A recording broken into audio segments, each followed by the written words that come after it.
Good morning to all of you. सभी को hi hello good morning. सभी के सभी एक बार जुड़ जाएंगे फटाफट से। मैं निधि राणा आप सभी के सामने फिर से हाजिर हूँ वोकैब का एक बढ़िया सा सेशन लेके। वोकैब के सेशन में आपको, जैसा कि आप जानते हैं, आपको synonym, antonym, idiom phrases, one word substitution, सारी चीज़ें एक ही सेशन में आपको मिलती हैं। तो ये सेशन लेना आपको डेली बहुत ही इम्पॉर्टेंट हो जाता है। इसीलिए एक बार सभी के सभी भाई सेशन को लाइक और शेयर कर दोगे बढ़िया तरीके से। फिर हम सेशन को अब स्टार्ट करते हैं। चलिए, फर्स्ट वर्ड है ससेप्टिबिलिटी। ये कौन सा वर्ड है? अभी एक बार PYQ में भी आया था, मॉडल टेस्ट पेपर में भी आया था। क्या था उसमें? था अनससेप्टेबल। वो क्या था कि असंवेदनशील, जिसको कोई फर्क ही नहीं पड़ता। ये उल्टा हो जाएगा क्या? संवेदनशील। ठीक है, जिसके ऊपर दूसरी चीजों का असर पड़ता हो, जो सेंसिटिव हो, है ना। किसी ने बुरा बोला तो उसके ऊपर असर पड़ेगा। ऐसी चीज रिस्पॉन्सिव, वो उसको रिस्पॉन्स देगा ही देगा। किसी ने कुछ बोला तो वो उसको देगा ही, क्योंकि वो संवेदनशील इंसान है, सेंसिटिव है। एंटोनिम क्या भाई? इनसेंसिटिव, इसका डायरेक्ट एंटोनिम, और अनससेप्टेबल उसका डायरेक्ट एंटोनिम। नेक्स्ट है अंडरस्कोर। अंडरस्कोर अगर आप लोग किसी कोई मतलब टाइपिंग वगैरह करते हो या आपको पता भी होगा कीबोर्ड से रिलेटेड चीजें, तो अंडरस्कोर होता है ये। जैसे कि मान लो निधि अंडरस्कोर राणा, है ना। तो ये जो अंडरस्कोर होता है ये क्या है? एक तरह से नीचे की अंडरलाइन है ना। किसी चीज को अगर आपको हाईलाइट करना है तो आप इसका यूज कर सकते हैं। ठीक है, किसी चीज पर बल देना है आपको, ठीक है, हाईलाइट करनी है कोई चीज, अंडरलाइन करना इसका मतलब ही है, जो कि मैंने आपको बताया। एक्सेंचुएट मतलब और बढ़ा चढ़ा कर बताना। नेक्स्ट है कॉनोंड्रम। कॉनोंड्रम का क्या मतलब है? जैसे वर्ड भी थोड़ा सा अजीब सा है ना, कंफ्यूजिंग सा है। इसको हम किससे रिलेट करेंगे? कंफ्यूज से। किससे रिलेट करेंगे? कंफ्यूज से। मतलब कोई पहेली, कोई मिस्ट्री है, ठीक है, वो होता है कॉनोंड्रम। रिडल है, पहेली को सीधा सीधा क्या बोल देते हैं? रिडल। कंफ्यूजन है, डिलेमा है ना। किसमें हो भाई? आप परेशानी में हो, दुविधा में हो, कंफ्यूजन है। बेसिज्ड। बेसिज्ड का क्या मतलब होता है? बेसिकली इसका मतलब ये है कि कहीं पर अगर अटैक होने वाला है तो जहां अटैक होने वाला है वहां के लोग क्या है, थोड़ा सा घेरा बना लेते हैं उसके चारों ओर, है ना। उसको प्रोटेक्ट करने के लिए लोग घेरा बना लेते हैं, उसको बोलते हैं बेसिज्ड। घेरना, एन सर्कल मतलब सर्कल बना लेना, घेर लेना। मॉब। मॉब का क्या मतलब है? कि बहुत सारे लोग एक साथ कहीं कुछ कर रहे हो, वो होता है मॉब। सराउंड मतलब चारों ओर आ जाना, है ना, घेर लेना। वॉफुली। वॉफुली का क्या मतलब? बुरे तरीके से, बहुत ही बुरी तरह से, है ना। कोई चीज होती है तो उसको बोलते हैं वॉफुली। ठीक है, वेरी बैडली, बिटरली, है ना। बिटरली क्या होता है? कड़वाहट, मतलब बुरे तरीके से। ठीक है, डिप्लोर का क्या मतलब है? कोई चीज के लिए आप विलाप करना, है ना। कोई चीज बुरी लगी है तब, तो वही है ये भी डिप्लोरेबली। क्या मतलब? कोई चीज बुरे तरीके से होना। एंटोनिम क्या हो जाएगा? अच्छी अच्छी चीजें, एडमायर करना, पसंद करना, अपलॉड, है ना, प्रशंसा करना।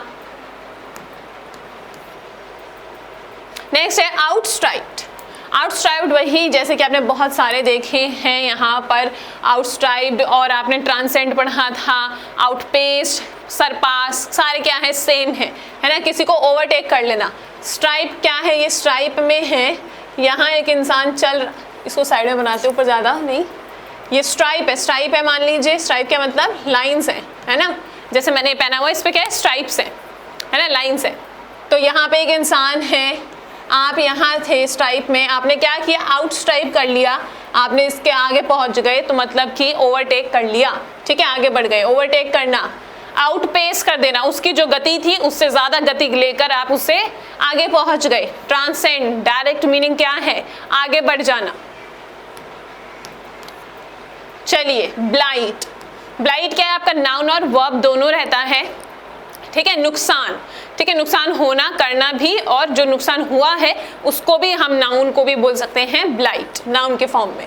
ठीक है, नुकसान या कोई हार्म, बिगड़ जाने कोई चीज़, है ना, कोई आप उसको नुकसान करना, नुकसानदेह होना, हानिकारक होना। रुइन, खराब कर देना, स्पॉइल कर देना, मिसफॉर्चून, फॉर्चून क्या होती है? अच्छी चीज। मिसफॉर्चून मतलब दुर्घटना। एंटोनिम क्या है भाई? ब्लेसिंग। क्या आपको ब्लेसिंग मिली? नेक्स्ट है राइफ। राइफ का क्या मतलब है? हर जगह फैला हुआ है। थोड़ा सा इससे जुगाड़ बन नहीं रहा है, लर्न करना पड़ेगा। राइफ का मतलब है जो चीज़ हर जगह फैली हुई हो। फैक्ट भी हो सकता है, कोई चीज़ भी हो सकती है। मतलब जो चीज़ यहाँ पता है वो आपको अमेरिका में भी वही चीज़ लोग बोल रहे हैं, उधर भी वही चीज़ हमको पता है, वो चीज़।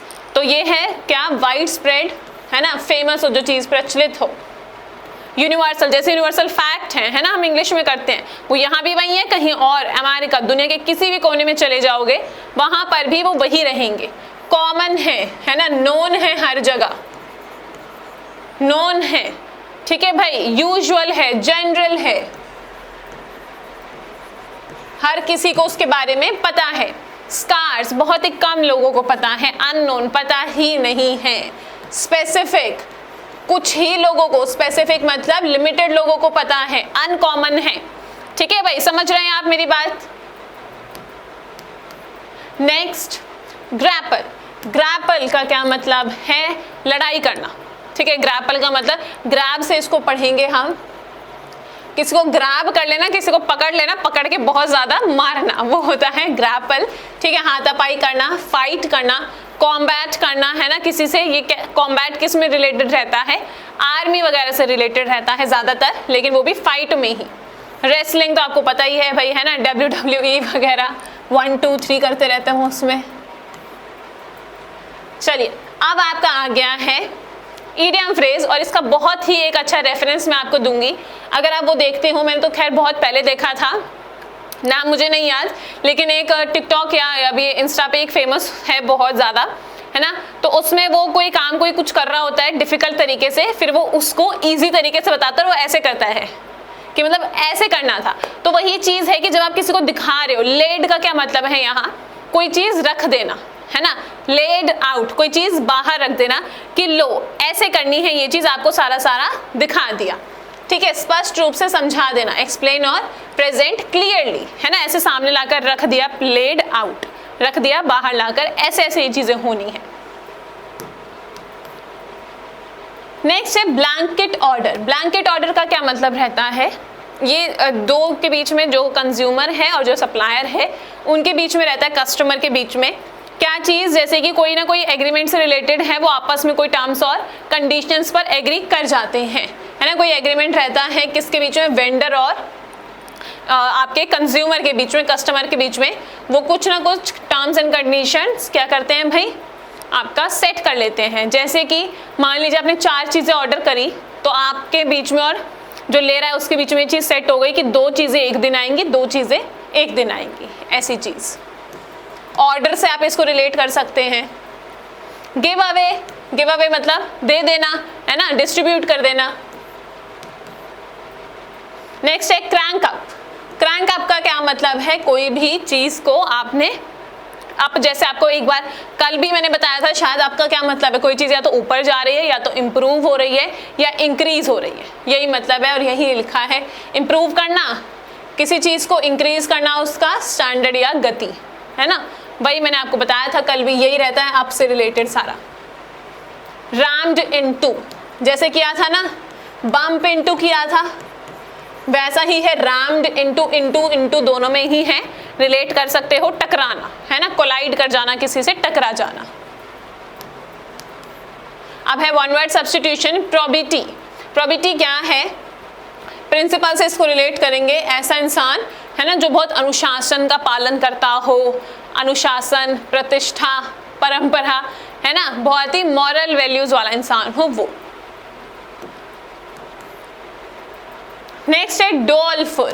डॉलफुल को थोड़ा सा याद करना पड़ेगा, क्या मतलब? जब भी दुखी हैं आप तो डॉलफुल, जब भी सैड या अनहैप्पी हैं। नेक्स्ट है एक्सेसिव पैट्रियोटिज्म, मतलब बहुत ही ज्यादा, मतलब ओवर देशभक्ति, वो उसको हम क्या बोलते हैं? जिंगोइज्म। क्या बोलते हैं? जिंगोइज्म। ज्यादा, बहुत ज्यादा देशभक्ति जब हो जाती है तब। चलिए भाई, आज के लिए इतना ही। आई होप आप सभी को सेशन बहुत अच्छा लगा होगा एंड आपके लिए यूजफुल, हेल्पफुल रहा होगा। अगर आपको अच्छा लगा तो प्लीज लाइक सभी के सभी करना भाई, कंजूसी मत किया करो, ठीक है, लाइक सभी कर दिया करो। कमेंट करके जरूर बताना क्लास कैसी लगी, ऑफलाइन कमेंट करना, शेयर ज़्यादा से ज़्यादा करा करो, हर किसी तक पहुंचाया करो सेशन को। सब्सक्राइब करना है आपको प्रेपकर को, मेरे साथ जिसको जुड़ना है यहाँ से आप जुड़ सकते हैं। ये एक टेलीग्राम ग्रुप है, ई इंग्लिश का ई और निधि का एन आप कैपिटल रखना, यहाँ से आप ज्वाइन कर सकते हो। क्लासेस की नोटिफिकेशन भी आपको मिल जाएंगी। वो कैप बकेट आपकी डेली सुबह 8 बजे होती है। इंग्लिश के मॉडल टेस्ट पेपर डेली 2 बजे होते हैं, जो कि एसएससी, सीजीएल, सीएचएसएल, एमटीएस, हवलदार, सुपर टेट और यूपी बीएड के लिए यूजफुल है, ठीक है। तो अब मैं आपसे मिलूंगी भाई 2 बजे। Till then take care of your selves and इन दोनों का जो नोटिफिकेशन होता है वो भी मैं यहाँ भेज देती हूँ, तो यहाँ आप याद से ज्वाइन हो जाएंगे। अब मैं आपसे मिलूंगी 2 बजे। I will see you there. Till then take care of your sales.